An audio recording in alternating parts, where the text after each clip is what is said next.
జై శ్రీమన్నారాయణ. ఇప్పుడు శ్రీమద్భాగవతాన్ని అనుసంధానం చేసుకుందాం. శ్రీమద్భాగవత గ్రంథానికి నమస్కారం.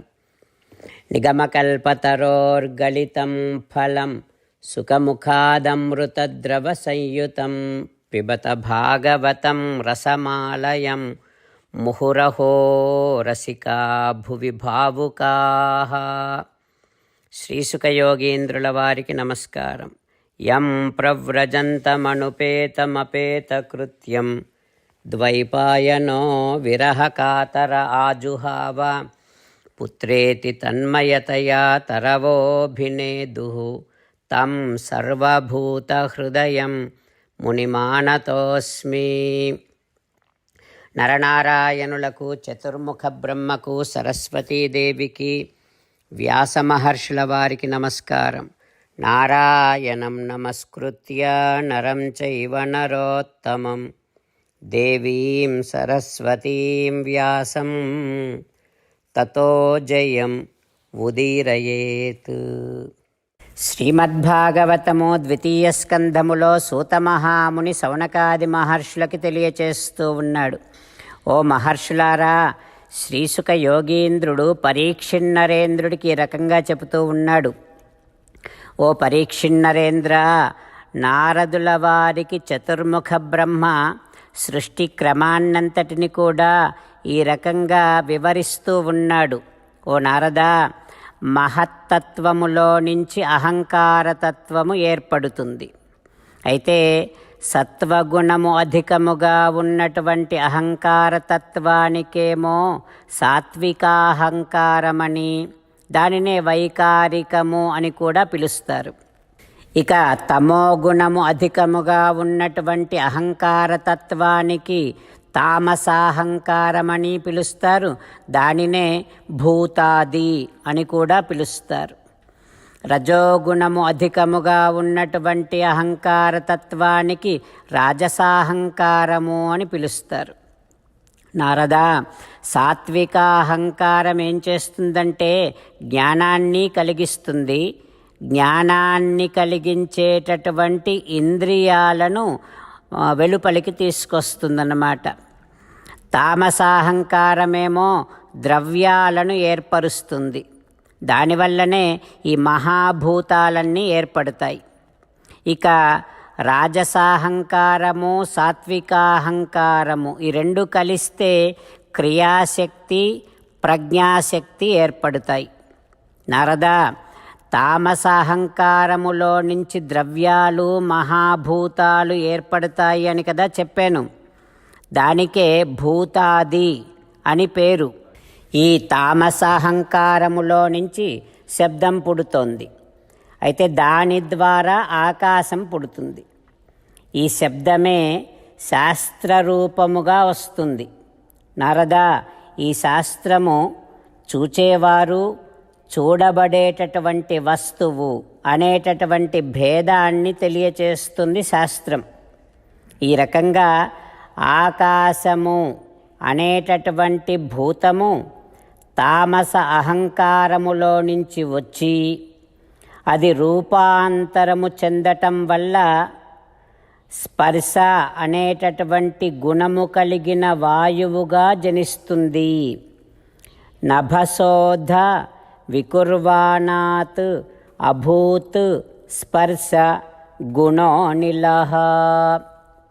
ఆ రకంగా ఆకాశములో నుంచి స్పర్శ అనే గుణము కలిగిన వాయువుగా జనిస్తుందన్నమాట ఆకాశం అనే భూతం. ఇప్పుడేమైంది? ఆకాశానికి అసాధారణమైనటువంటి ధర్మమేమో శబ్దం, వాయువుకి అసాధారణ ధర్మము స్పర్శ. అయితే ఈ వాయువు ఆకాశములో నుండి వచ్చింది కనుక ఆకాశధర్మమైనటువంటి శబ్దము కూడా ఈ వాయువులో ఉంటుంది. ఈ వాయువే ఒక మార్పును పొంది, ఒక అవస్థను పొంది ప్రాణము అని పిలవబడుతుంది అంటూ చతుర్ముఖ బ్రహ్మ నారద మహర్షుల వారికి సృష్టిక్రమాన్నంతటిని కూడా తెలియచేస్తూ ఉన్నాడు. ఆ విషయాన్నే శ్రీసుఖ యోగీంద్రుడు పరీక్షిన్నరేంద్రుడికి చెబుతూ ఉన్నాడు. ఆ విషయాన్నే సూతమహాముని శౌనకాది మహర్షులందరికీ కూడా తెలియచేస్తూ ఉన్నారు. ఆ తర్వాత ఏం జరుగుతుందో రేపు తెలుసుకుందాం. ఓం శ్రీకృష్ణ పరబ్రహ్మణే నమః. ఓం అస్మద్గురుభ్యో నమః. అంతేకాకుండా మనం ప్రతిరోజు శ్రీమన్నారాయణుడికి ఒక 8 పనులు చేస్తాం అని మాట ఇద్దాం. ఎందుకంటే శ్రీకృష్ణ భగవానుడు 18వ అధ్యాయములో 65 నుండి 70వ శ్లోకాల ద్వారా శ్రీమద్భగవద్గీత అంతటికీ సారభూతముగా మనకు 8 పనులు చేయమని చెప్పాడు. అలా చేస్తే చాలు, నేను మిమ్మల్ని అన్ని విధాలుగా రక్షిస్తా అని ప్రమాణపూర్వకముగా ప్రతిజ్ఞ కూడా చేశాడు. అందుకని శ్రీమద్భగవద్గీతను అంతటినీ విన్న తర్వాత అర్జునుడు కూడా చివరకు కరిష్యే వచనం తవ, కృష్ణ నువ్వు చెప్పినట్టే చేస్తా అని అన్నాడు. కనుకనే భగవానుడు అర్జునుడికి అన్ని విధాల విజయాన్ని అందించాడు. మనం కూడా ప్రతిరోజు శ్రీమన్నారాయణుడికి ఆ రకంగానే మాట ఇద్దాం. 8 పనులు చేస్తాం అని మనము మాట ఇస్తే అది అష్టాక్షరీ మహామంత్ర జపము చేసినటువంటి ఫలితాన్ని మనకు ప్రతిరోజు ఇస్తుంది. ఇట్లా మాట ఇవ్వటం కంటే గొప్ప పూజ, యజ్ఞము, తపస్సు మరొక్కటి లేనే లేదు. అందుకని నేను అంటూ ఉంటాను, మీరు మనస్సులో భావిస్తూ ఉండండి. ఈ రకంగా మనము మాట ఇస్తూ ఉంటే శ్రీకృష్ణ భగవానుడి ముఖారవిందములో కలిగేటటువంటి ఆనందాన్ని మనం ప్రతిరోజు దర్శిద్దాం, ఆస్వాదిద్దాం. జై శ్రీమన్నారాయణ. హో శ్రీమన్నారాయణ, నువ్వు చెయ్యమన్నట్టే నేను నిన్నే సంతతము ధ్యానము చేస్తూ ఉంటా. హో శ్రీమన్నారాయణ, నువ్వు చెప్పినట్టే నేను నీ భక్తుడిగానే ఉంటా. హో శ్రీమన్నారాయణ, నువ్వు చెయ్యమన్నట్టే నేను నా విధులను, కర్తవ్యాలను నీ సేవగా, నీ తృప్తి కోసమనే సక్రమంగా నిర్వర్తిస్తూ ఉంటా.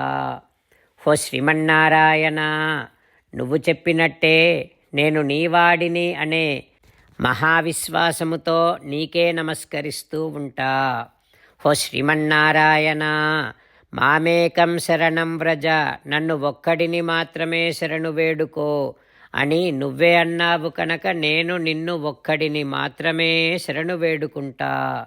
హో శ్రీమన్నారాయణ, మా శుచః, ఇక దుఃఖించకు అని నువ్వే నాకు భరోసా ఇస్తున్నావు కనుక నేను ఇక దుఃఖించను.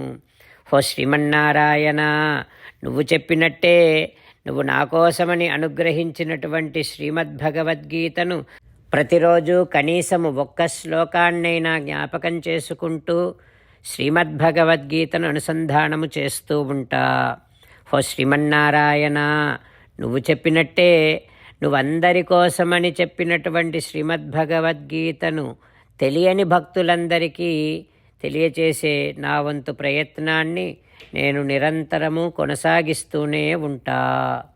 హో శ్రీమన్నారాయణ, నేను నువ్వు చెప్పినట్టే చేస్తా, నీకు నచ్చినట్టే ప్రవర్తిస్తా, నీకోసమే పని చేస్తూ ఉంటా. కరిష్యే వచనం తవ. జై శ్రీమన్నారాయణ. భక్తులకు ప్రత్యేకమైనటువంటి విజ్ఞాపన. మీకు అన్ని విషయాలలో వెంటనే మంచి ఫలితాలు రావాలి అనంటే ప్రతిరోజు 1 నిమిషం వెచ్చించి నారాయణాస్త్రాన్ని చదవండి. ఇక మీకు తిరిగే ఉండదు. నారాయణాస్త్రాన్ని పొందడానికి మీరేం చేయాలంటే నారాయణాస్త్రం అనే వెబ్సైట్కి వెళ్ళి మీ పేరు, మీ ఈమెయిల్ ఇస్తే మీ ఈమెయిల్కి నారాయణాస్త్రం PDF వస్తుంది. అందులో ఒక రామాయణ శ్లోకం, ఒక గీతా శ్లోకం, ఒక విష్ణునామం ఉంటాయి. ఆ 3ంటిని కలిపి నారాయణాస్త్రం అంటాం. ప్రతి ఒక్కరికి వేరువేరు శ్లోకాలను ఇస్తున్నాం. ఆ రకంగా ఎవరి శ్లోకాన్ని వారు ప్రతిరోజు తప్పనిసరిగా చదవటం వలన ప్రతిరోజు ప్రతి 24,000 భక్తులతో ఒకసారి సంపూర్ణ రామాయణ పారాయణ, 33 సార్లు శ్రీమద్భగవద్గీత పారాయణ, 24 సార్లు శ్రీ విష్ణు సహస్రనామ స్తోత్ర పారాయణ జరుగుతుంది. ప్రతి ఒక్కరికి అంతటి విశేష ఫలితము ప్రతిరోజు లభిస్తుంది. అందుకని మీరు, మీ కుటుంబ సభ్యులు అందరూ ఒక్కొక్కరు ఒక్కొక్క నారాయణాస్త్రాన్ని వెంటనే పొందండి. జై శ్రీమన్నారాయణ.